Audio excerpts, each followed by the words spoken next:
ce qui est assez consternant chez Fanon et qui, moi, parfois me met dans un état d'interrogation assez intense,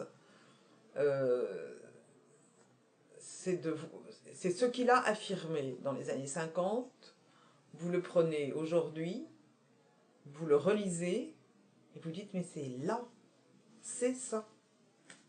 On n'a pas bougé de là où lui était en 1950.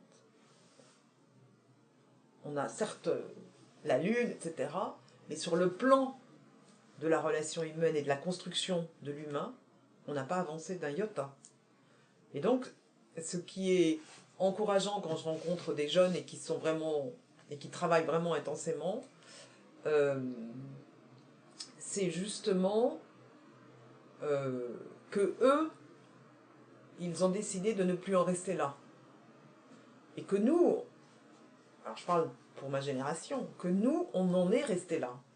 Et ça, peut-être, c'est quelque chose qui m'interroge parce que je me dis que même si on était engagé, toutes ces années, entre les années 60 et maintenant, on a abandonné une chose, c'est justement de poser la question de l'antiracisme politique.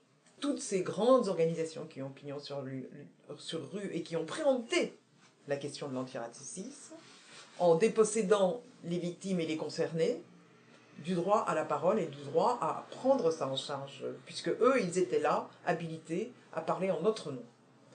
Donc je pense que ces mouvements-là ont fait un énorme mal à l'avancée dans la lutte de l'antiracisme posée sur un plan politique. Les mouvements de gauche, les mouvements de prise de conscience, les mouvements antiracistes, et particulièrement dans les mouvements antiracistes, ils ne sont pas exempts de ça, et parfois ils sont les reproducteurs d'un système qui est le plus pervers possible. Et on voit très bien ça, par exemple, avec des organisations qui ont travaillé sur la question de l'antiracisme, mais de manière beaucoup plus morale ou compassionnelle. Et maintenant, lorsque des mouvements, et la Fondation François Fanon s'inscrit là-dedans, lorsque des mouvements posent la question de l'antiracisme politique, en termes politiques, eh bien, les personnes qui posent ces questions-là, certaines en tout cas, sont dénoncées comme de possibles extrémistes, dangers, refusant de s'intégrer, communautarisme, identitaire, enfin tous les termes qui ne sont pas portés, en fait, qui ne sont pas portés. Donc, c'est aussi intéressant de voir que, y compris dans les mouvements dits de gauche, on est capable de reproduire exactement la même chose qu'un système dominant. Plus généralement, je dirais que si les gens deviennent radicaux, c'est parce que face à eux, il y a une radicalité aussi qui s'exprime. Et que donc, ça force de monter d'un cran. On n'est pas radicaux en soi, c'est pas dans nos gènes. Tous les gens ne sont pas violents. Enfin bon, le monde en général n'est pas violent. Si les gens deviennent violents, c'est que le système produit de la violence. Et ça, ils peuvent dire ce qu'ils veulent.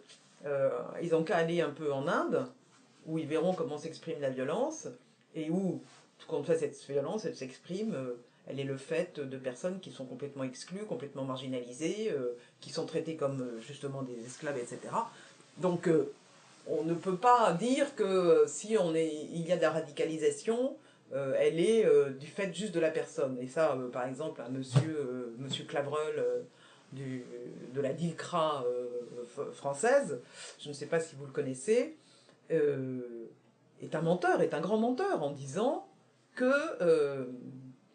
ces groupes, par exemple, il parlait particulièrement du Parti des indigènes de la République, sont des gens violents, presque, je n'ai pas sa citation exacte, mais sont d'une radicalité qui met en péril le système.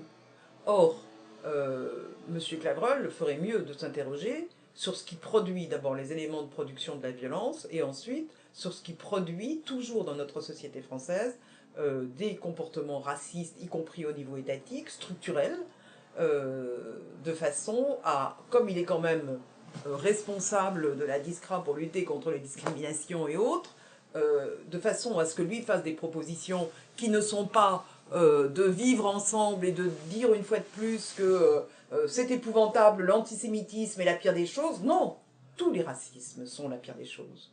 Et qu'on ne peut pas faire de hiérarchisation entre les différentes expressions du racisme. Monsieur Claverol devrait penser que lorsque on a instauré et implanté la politique de la race comme moyen, les autres formes de racisme se sont construites à partir de cela. Donc on devrait, en tant que responsable d'une structure comme la DILCRA, ou en tant que responsable comme le MRAP, ou autre, ou d'autres, ou même le défenseur des droits, enfin, il devrait y avoir un endroit où l'on puisse réfléchir à l'historisation de la mise en place de la politique de la race et à son séquencement par rapport à la construction des autres formes de racisme. C'est ça qu'on attend de la part de politique. Et de non pas de nous dire que celui-là c'est pire que l'autre et que donc on doit uniquement mettre le focus sur une forme de racisme et que les autres ne sont pas importants.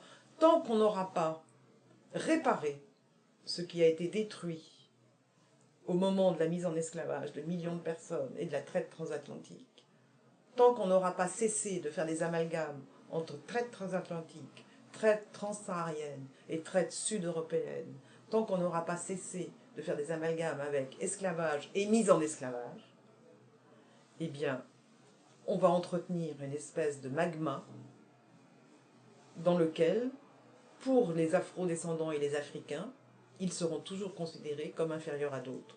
Donc, la responsabilité des politiques à l'heure actuelle, c'est d'historiciser et de séquencer, de façon justement à ne plus faire de hiérarchie entre les différentes formes de racisme.